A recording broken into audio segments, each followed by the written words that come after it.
సాధారణంగా సినీ ఇండస్ట్రీలో లైంగిక వేధింపులు, కాస్టింగ్ కౌచ్ల నుంచి పలు విషయాలపై నేడున్న సోషల్ మీడియాతో పాటు విస్తృతమైన మీడియా ఉన్న నేపథ్యంలో తారామణులు తమకు ఏదైనా లైంగిక వేధింపుల గురించి, మిగిలిన చీకటి రహస్యాల గురించి మీడియా ముందే తన బాధను వెళ్లగక్కుతున్నారు. అన్ని రంగాలలానే సినిమా రంగంలో కూడా మగవారిదే హవా, పెత్తనం. ఇక లైంగిక వేధింపులు అనేవి అన్ని రంగాలలో ఉన్నాయని, ప్రతి చోట తమకు ఏదైనా కావాలంటే ఏదో ఒక విషయంలో రాజీ పడాలని, తామనుకున్న గోల్ని సాధించేందుకు నటీమణులు ఇలాంటి వాటికి లొంగుతున్నారు అనేది వాస్తవం. మరి తాము రాజీ పడి సాధించేదానికంటే విలువైనది లేదా? తాము తమ బాస్లకి లొంగాలా వద్దా, లేదా అలాంటి వారి చిత్రాలను వదిలేయాలా అనేది ఎవరి వ్యక్తిగత నిర్ణయం వారిదే.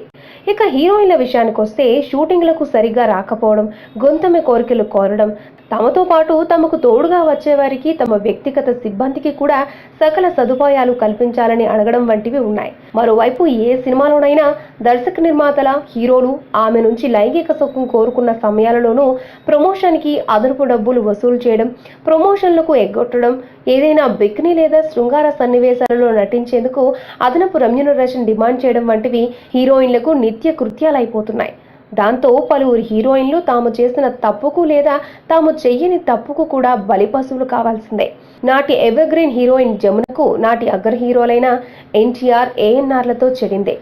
దీనిపై పలు వార్తలు ప్రచారంలో ఉన్నాయి. కానీ జమున వారికి లొంగకుండా ఎదిరించింది. దాంతో ఆమెపై అనధికార నిషేధం విధించారు. ఎన్టీఆర్, ఏఎన్ఆర్లు తమ చిత్రాలలో ఆమెకు చోటివ్వలేదు. దాంతో ఆమె జగ్గయ్యతో పాటు నాటి పలువురు సెకండ్ గ్రేడ్ హీరోల పక్కనే సరిపించుకోవాల్సి వచ్చింది. ఇక నయనతార విషయానికి వస్తే, ఆమె ప్రమోషన్లకు రాదు. అలా రావాలంటే అదనపు మొత్తాన్ని నిర్మాత చెల్లించుకోవాల్సిందే. తన డేట్ వేస్ట్ చేస్తే మరలా ఆమె డేట్స్ ఇచ్చే వరకు అందరూ ఆగాల్సిందే. గోపిచంద్ సరసన ఆమె నటించిన 6 అడుగులు బుల్లెట్ చిత్రం 4-5 ఏళ్ల కిందట భూపతి పాండ్యన్ అనే దర్శకునితో మొదలైంది. భగవాన్ పులాలరావు నిర్మాతలు. తర్వాత నిర్మాతలు మారారు. దర్శకుడిగా బి. గోపాల్ వచ్చాడు. కానీ అదే సమయంలో నయనతార తమిళ సినిమాల్లో యమ బిజీగా ఉంది. ఇక వెంకటేష్, మారుతిల రాధకు డేట్స్ ఇచ్చింది. కానీ సినిమా ఆగిపోయింది. మరలా తమకు బాబు బంగారం కోసం డేట్స్ ఇవ్వాలని కోరారు. కేవలం వెంకటేష్ మీదున్న గౌరవంతోనే రాధ ఆగిపోయిన తర్వాత మరలా బాబు బంగారంకు డేట్స్ కేటాయించింది. ఇక నాటి సింధూరపు పువ్వు, ఘర్షణ, చిరంజీవితో స్టువర్ట్పురం పోలీస్ స్టేషన్లో నటించిన రాధిక చెల్లి సెక్సీ తార నిరోష ఆ తర్వాత హీరో రామ్కీని పెళ్లాడి సినిమాలకు దూరమైంది. తాజాగా నేను తోపురా చిత్రంలో నటిస్తోంది. కాగా ఆమెను ఓ మేకప్ మెన్ బాగా విసిగించడంతో కోపం వచ్చి అతడిని చెంప మీద కొట్టింది. దాంతో ఇండస్ట్రీలోని మేకప్ మెన్లతో పాటు అందరూ కలిసి ఆమెపై నిషేధం విధించారు. శృతి హాసన్ కూడా ముందుగా పారితోషికం తీసుకుని డేట్స్ ఇచ్చి కూడా షూటింగ్కు రాకపోవడంతో ఆమెపై కూడా కొంతకాలం నిషేధం విధించారు. మరోవైపు కామాంధులైన హీరోల బారిన పడిన హీరోయిన్లకు అండగా ఉండాల్సిన పరిశ్రమ హీరోయిన్లకు ఇలాంటివి తప్పవు, సర్దుకుపోవాలి అని చెబుతారు తప్పితే పేరు మోసిన ఆ హీరోలను మాత్రం ఏమీ అన్నారు. ఎందుకంటే వారు పెద్దవారు. అలా రాజేంద్ర ప్రసాద్ బారిన పడిన మాలవిక అనధికార నిషేధం విధించారు.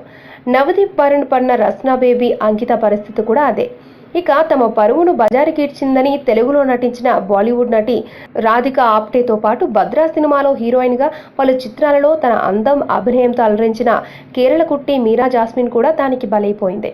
ఇక మంచి ఊపులో ఉన్నప్పుడు హీరోయిన్ సంఘవిపై కూడా వేటు పడిందని అంటారు.